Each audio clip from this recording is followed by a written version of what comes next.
Versalles. Año 1685. La corte brillaba como nunca. Bailes, vino, perfumes. Las fuentes danzaban al ritmo de la música barroca. Las paredes reflejaban oro, y los jardines parecían esculpidos por dioses. Y en medio de todo eso, Luis XIV, el Rey Sol, gobernaba con la arrogancia de quien se cree inmortal. Pero una mañana, mientras se vestía con sus sirvientes, el ritual del Lever du Roi, donde decenas lo asistían al despertar, Luis frunció el ceño. Una punzada, un ardor, un dolor donde ningún rey debería sentirlo. Al principio, lo ocultó. No era propio de un monarca mencionar dolores carnales. Pero el dolor volvió peor y más profundo. Hasta que no podía caminar sin apretar los dientes. La zona anal estaba inflamada, sensible, casi intocable. Lo peor, supuraba. Una fístula anal es una infección que forma un túnel desde el interior hasta la piel. En esa época, era sentencia de miseria o de muerte. Luis XIV, el Sol, no podía sentarse en su propio trono. Los médicos reales llegaron con su desfile de errores. Ungüentos aromáticos, sangrías, purgas, lavativas de lavanda. Nada funcionaba. Solo empeoraba. Y mientras el rey sufría en silencio, la corte cuchicheaba. El sol se apaga, decían. Su trasero lo traiciona, reían algunos nobles en la penumbra. Pero en París, a kilómetros del brillo de Versalles, un hombre afilaría su destino. Charles Francois Félix de Tassy no era noble. Era un hombre de manos firmes y silencios largos, nacido en el mundo tosco de los barberos cirujanos. No estudiaba en academias. Cortaba, abría, cosía. Vivía entre sangre y pus. Cuando supo del problema del rey porque en Francia, hasta las infecciones reales eran rumores públicos, vio una oportunidad o una sentencia. Curar al rey Sol podría elevarlo al cielo. Fallar, lo enterraría sin nombre. Fue convocado en secreto. El rey no quería que se supiera que un carnicero de manos ásperas sería su salvador. Charles Félix se arrodilló ante el monarca, observando la expresión crispada por el dolor. Majestad, dijo con voz grave, no hay ungüento ni oración que lo salve. Solo el hierro y precisión. Luis lo miró. No como rey. Como hombre. Como un ser frágil en el borde del abismo. Haz lo que debas, susurró. Pero Félix no se atrevió a cortar de inmediato.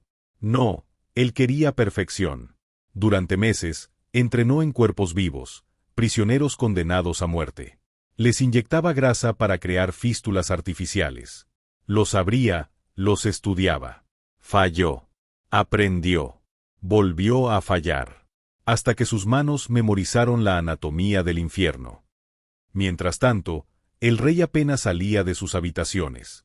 El dolor lo obligaba a dormir de lado, a evitar los bailes, los banquetes. La corte empezaba a murmurar nombres de sucesores. Noviembre de 1686. El día de la cirugía. En una sala privada, sin testigos ni trompetas, el rey fue tendido boca abajo. No había anestesia. Solo fe en la mano del hombre que empuñaba el bisturí. Félix tomó el instrumento especialmente forjado para la ocasión, largo, curvo, hecho para deslizarse por la carne sin vacilar. El primer corte fue preciso. El rey apretó los dientes. No gritó. El segundo, más profundo. El pus brotó. Luego sangre. Félix extrajo el tejido dañado, insertó una pequeña cánula de plata para que drenara. Cosió con hilo grueso. Duró una eternidad. O tal vez minutos. Cuando terminó, el rey temblaba. Sudaba.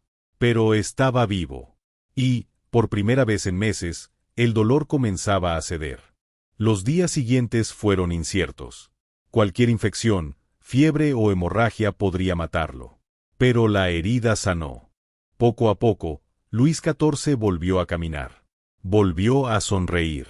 Volvió a reinar. Y cuando reapareció en los jardines de Versalles, con su peluca alta y bastón de marfil, la corte lo aclamó como si hubiera resucitado. Y entonces, lo insólito, la fístula se volvió moda. Decenas de nobles comenzaron a decir que sufrían dolores similares. Querían operarse. Querían tener la cicatriz del rey. Querían que Félix los cortara como al sol. El cirujano fue ennoblecido, recibió tierras, una fortuna, y el respeto que la medicina académica le había negado. Luis XIV vivió casi 30 años más. Reinó 72 años en total. Murió anciano, pero jamás olvidó aquella vez que un hombre de manos firmes y alma oscura lo salvó del abismo con un bisturí. Y así, en los pasillos de mármol y los espejos dorados de Versalles, aún parece oírse el eco de aquel día en que el sol sangró. Y fue salvado por un barbero con nombre de cirujano. Lo que pocos sabían era que Charles Francois Félix no era un médico de academia ni un noble ilustrado. Había nacido del mundo rudo de los barberos cirujanos, aquellos que afeitaban barbas por la mañana y amputaban piernas por la tarde.